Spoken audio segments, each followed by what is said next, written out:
Da Vinci is one of a long line of artists who have told us, beginning with the ancient Egyptians and running through the early Christians and Tibetans, that art is a medium, it's a conduit through which ordinary people can connect with higher dimensional beings, even extraterrestrials. For more than 500 years, the Last Supper has been studied, restored, and admired. People believed they had uncovered everything: its symbolism, its composition, its religious meaning. But what if the most important part was never meant to be seen?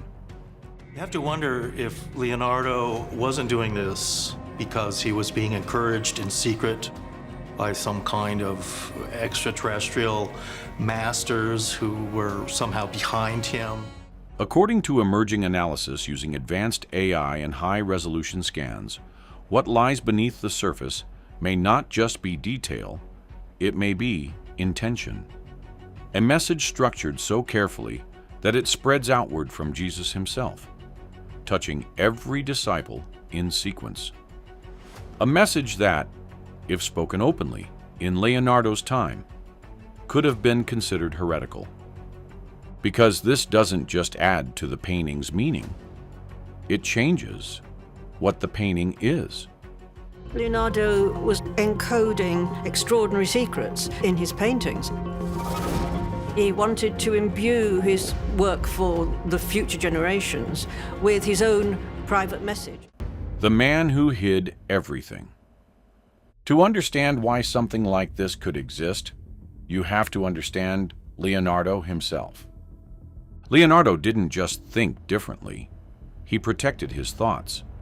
Thousands of his notebook pages are written in mirror script, backwards, only readable when reflected. But that wasn't the only layer. He used abbreviations, symbols, diagrams, and coded structures that scholars are still decoding centuries later. Because Leonardo lived in a world where ideas could be dangerous. The church held immense authority, and questioning accepted truths could be life-threatening. Others who challenged dominant beliefs, like Galileo and Giordano Bruno, faced severe consequences. So instead of speaking openly, he embedded ideas in places no one would think to look, including, possibly, his art. The unusual technique that made it possible. When Leonardo began painting The Last Supper in 1495, he made a decision that confused everyone around him. Instead of using traditional fresco techniques, painting on wet plaster, he chose oil and tempera on dry plaster. At the time, this seemed like a mistake. The paint began deteriorating quickly, flaking within decades. But this technique allowed something traditional fresco never could. Layers.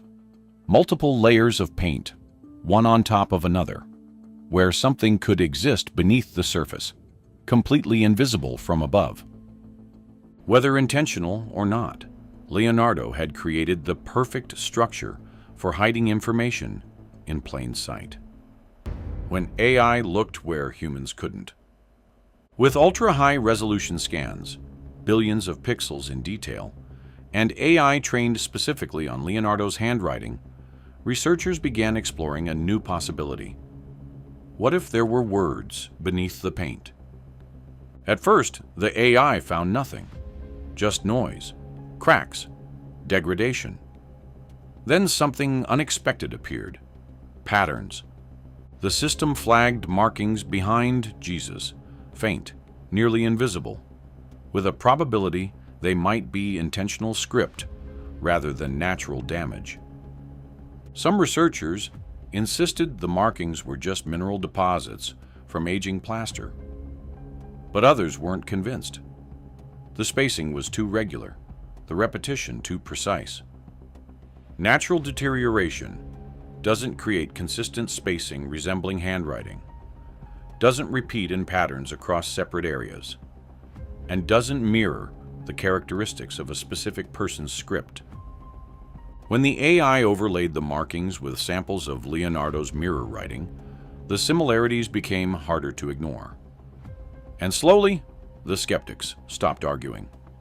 Because at a certain point, it no longer looked like coincidence.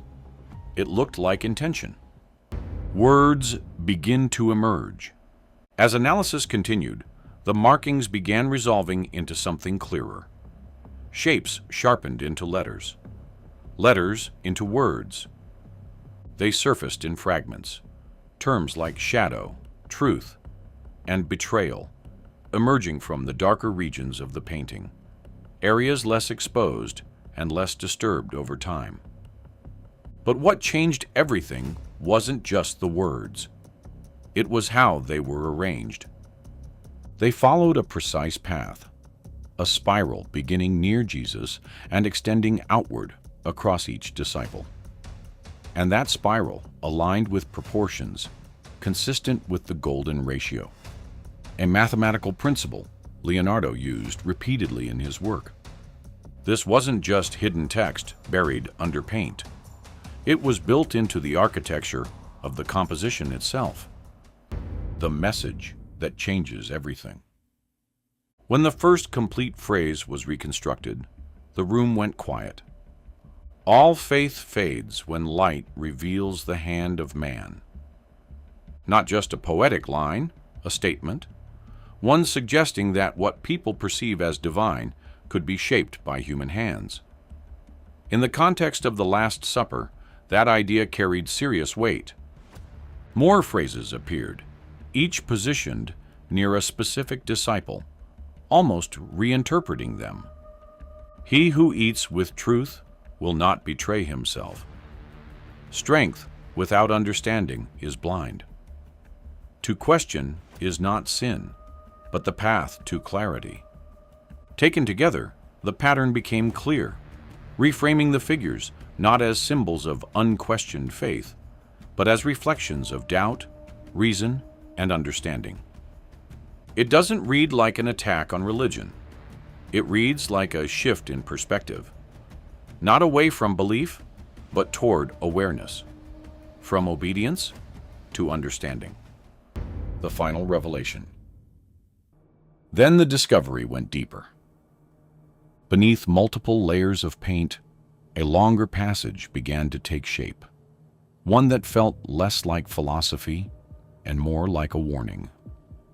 Those who hold power will bury truth beneath stone until the eyes of the future uncover it. The tone had changed. It sounded like an accusation directed not at the past, but at the future, at whoever would eventually uncover it. And then, in the faintest layer of all, almost completely erased by time, one final line emerged. Truth belongs not to saints, but to those who seek it in silence.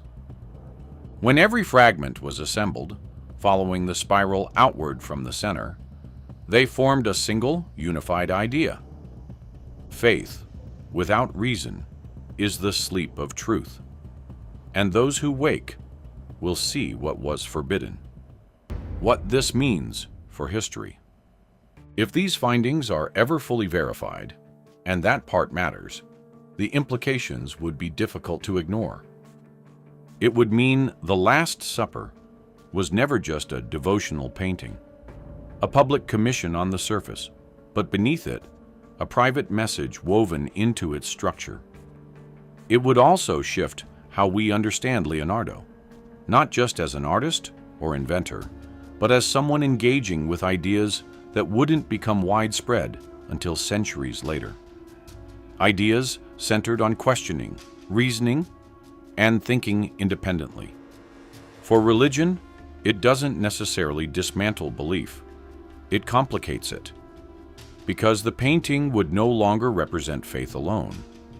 It would represent the tension between faith and understanding, between authority and inquiry. The world reacts. The reaction was instant and chaotic. Some historians called it one of the most significant reinterpretations of a major artwork in modern history. Religious institutions urged restraint. Online, the debate exploded, some taking it as confirmation that even history's greatest minds questioned authority, others dismissing it as finding meaning in randomness. But beyond the noise, a quieter interpretation emerged. Maybe this wasn't about dismantling faith. Maybe it was about transforming it. Standing in front of the painting. Weeks later, one of the researchers stood in front of the Last Supper itself. From where she stood, she couldn't see any of it. And that's when it became clear. That was the point. Leonardo didn't hide the message only because it was dangerous, though it was. He hid it because he believed something else, that one day the world would develop the tools to find it, that the future would be ready, and maybe, just maybe, we are.